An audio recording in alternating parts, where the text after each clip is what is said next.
बिस्मिल्लाहिर्रहमानिर्रहीम। अस्सलामुअलैकुम। सामईन, तकदीर का लिखा अटल है, लेकिन दुआ वो वाहिद अमल है जो तकदीर का लिखा बदल देती है। अल्लाह ताला अपने नेक बंदों के तोफ़ैल किसी की तकदीर को भी बदल सकते हैं। इसी अहम दलील के पेश नज़र आज की वीडियो में हम मूसा अलैहिस्सलाम और एक बांझ औरत का वाक़या बयान करेंगे। सामईन, हज़रत मूसा अलैहिस्सलाम को कलीमुल्लाह का लक़ब हासिल है, जिसका मतलब है अल्लाह ताला से कलाम करने वाला। सामईन, एक रोज़ हज़रत मूसा अलैहिस्सलाम अल्लाह ताला से हम कलाम होने की गर्ज से कोए तोड़ जा रहे थे कि रास्ते में उन्हें एक औरत मिली जो ज़ारो कतार रो रही थी। हज़रत मूसा अलैहिस्सलाम ने उसे देखा तो रुक के और आवाज़ का तहक़्क़ुफ़ फरमाया तो देखा कि एक औरत नहायत रंजीदा और बेसाख्ता रोती जा रही है। आप नहायत नरम दिल थे। उस औरत को यूँ रोता देखकर आपसे रहा न गया और उसके पास तशरीफ़ ले गए और उससे रोने की वजह दरियाफ़्त की। उस औरत ने रोते हुए जवाब दिया, हज़रत, मैं बे औलाद हूँ, मेरी कोई औलाद नहीं है। लोग मुझे बांझ होने के ताने देते हैं। आप अलैहिस्सलाम अल्लाह ताला से कलाम फरमाते हैं, अगर मेरे मुतालिक अल्लाह ताला से दरियाफ़्त कर दें कि मेरे यहाँ कभी कोई औलाद होगी या नहीं। उस औरत ने कहा कि मैं यहाँ इसी उम्मीद पर बैठी थी। आपने उस औरत को तसल्ली दी और फरमाया कि मैं तुम्हारा ये काम ज़रूर कर दूंगा। इसके बाद आप अलैहिस्सलाम कोए तौर की जानब रवाना हो गए। कोए तौर पर पहुंचकर आप अलैहिस्सलाम जो ही अल्लाह ताला से हम कलाम हुए, उस औरत के बारे में दरियाफ़्त फरमाया। अल्लाह ताला ने जवाब दिया, ए मूसा, ये तकदीर का लिखा है, उस औरत के यहाँ कभी कोई औलाद नहीं होगी, बस उसे चाहिए कि वो इस आजमाइश पर सब्र करे। हज़रत मूसा अलैहिस्सलाम ये सुनकर बहुत रंजीदा हो गए और शर्फ़ कलाम खुदाबंदी हासिल करने के बाद जब हज़रत मूसा अलैहिस्सलाम कोए तौर से वापस पलटे तो उस औरत को अल्लाह ताला के जवाब का मुंतज़िर पाया। आप अलैहिस्सलाम को आता देखकर वो औरत अपनी तकदीर का लिखा जानने के लिए बेताब हो गई। आप इस औरत के करीब गए और नहायत दुख के साथ उसे अल्लाह का पैगाम सुना दिया। ये सुनकर वो बेसाख्ता रोने लगी। आपने उसको तसल्ली देते हुए फरमाया, इसमें ज़रूर खुदा की कोई ना कोई हिकमत है, तुम सब्र करो, ये अल्लाह पाक की अता है। वो जिसे चाहे बेटे अता करे, जिसको चाहे बेटियां दे दे और जिसे चाहे अपनी दोनों नेमतों से नवाज दे। आपने उस औरत को तसल्ली दी और वहाँ से वापस आ गए। अब इस बात को काफ़ी अरसा गुजर चुका था। एक रोज़ यूँ हुआ कि एक दरवेश का गुजर उस औरत के घर के पास से हुआ, जो कि भूखा था और रोटी का सवाल कर रहा था। जब उस औरत के कान में इस दरवेश की आवाज़ पहुंची तो उसने दरवेश को रुक जाने के लिए कहा। दरवेश रुक गया। औरत ने दरवेश को रोटी खिलाई, जिसके बदले में दरवेश ने उसे औलाद अता होने की दुआ दी। खुदा की करनी ऐसी हुई कि उस दरवेश की दुआ कबूल हो गई और अल्लाह ताला ने उस औरत को औलाद की नेमत से नवाज दिया। वो दरवेश वहीं बस्ती से बाहर एक जगह के करीब रहा करता था। जब ये खबर हज़रत मूसा अलैहिस्सलाम ने सुनी तो वो हैरान हो गए कि जब खुद अल्लाह ताला ने मुझे इस औरत की तकदीर का फैसला सुना दिया था कि इसके नसीब में औलाद नहीं है, तो ये कैसे मुमकिन हो गया।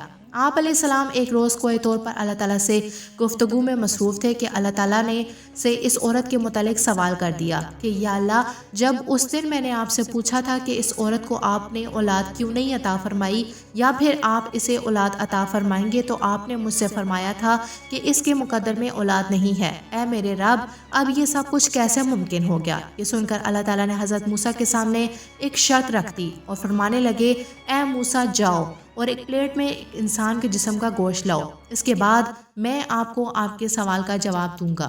हज़रत मूसा अलैहिस्सलाम हुक्म खुदावंदी बजा लाने की ख़ास से कोई तौर से बस्ती की जानब वापस पलटे और अपने हाथ में एक प्लेट और एक छुरी ली और बस्ती वालों को मुखातिब करके अल्लाह का हुक्म सुना दिया। आपकी बात बस्ती के लोग सुनकर हैरान रह गए और खून रेजी की अजियत से खौफजदा हो गए कि कैसे हम में से कोई अपने जिस्म का गोश्त काट कर अल्लाह के सामने पेश कर दे। इनमें से कोई भी आपकी बात ना माना। हज़रत मूसा अलैहिस्सलाम ने हर मुमकिन कोशिश करने के बाद हाथ में खाली प्लेट लिए कोए तूर की तरफ रवाना हो गए। अभी आप बस्ती से बाहर निकल कर कुछ दूर ही गए थे कि एक तरफ बूढ़े दरवेश को बैठा हुआ पाया, जिसे ना तो गर्मी का होश था और ना सर्दी का। बस आंखें बंद की उसकी ज़बान पर एक ही कलमा था, अल्लाह अल्लाह। वो दरवेश आसमान की तरफ अपना चेहरा उठाकर बस अल्लाह अल्लाह पुकार रहा था। मूसा अलैहिस्सलाम ने अपनी आखिरी कोशिश की गर्ज से उससे बात करने का इरादा किया। उस दरवेश के करीब चले गए, उसे मुखातिब करके फरमाने लगे, ऐ दरवेश, क्या तू इस बात पर राज़ी है कि तू अल्लाह के लिए तेरे जिस्म में से प्लेट में गोश्त काट कर रख दे? تو مجھے اپنے جسم کا گوشت کاٹ کر دے گا؟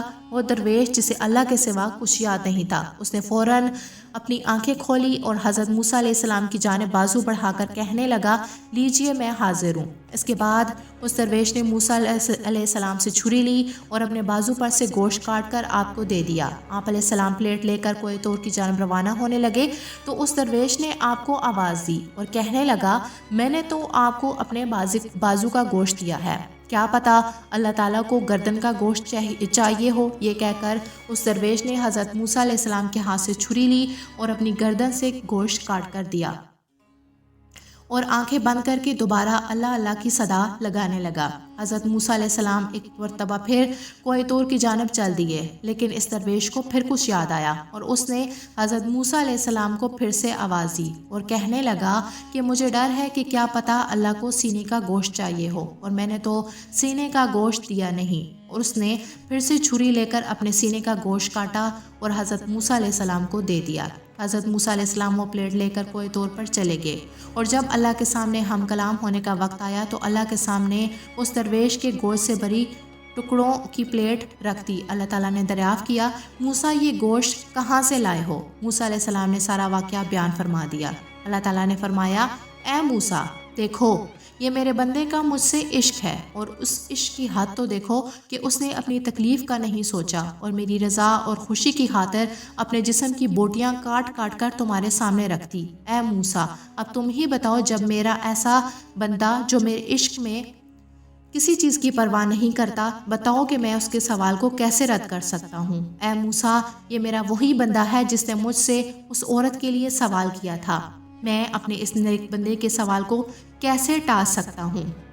یہی ہے وہ بندہ جس کے سبب اس عورت کی تقدیر کے لکھے کو میں نے پلٹ دیا۔ اے موسیٰ تم بھی تو انسان تھے، تم بھی تو مجھے گوشت کا ٹکڑا دے سکتے تھے۔ بے شک میرے وہ بندے جو میری رضا کی خاطر اپنے آپ کو قربان کرنے کو تیار ہوں، میں ان کی بات کو کیسے رد کر سکتا ہوں؟ سامعین، مایوسی کفر ہے جبکہ دعا تقدیر کو بدل سکتی ہے۔ سامعین، امید ہے کہ آپ کو ہماری اسلامک ویڈیوز پسند آ رہی ہوں گی۔ اگر آپ نے ہمارے چینل کو سبسکرائب نہیں کیا تو آپ سے گزارش ہے کہ آپ ہمارے چینل کو سبسکرائب کریں اور بیل آئیکن کو پریس کریں تاکہ ہماری آنے والی ویڈیوز کا نوٹیفیکیشن آپ کو ملتا رہے۔ اللہ تعالی ہم سب کا حامی و ناصر ہو۔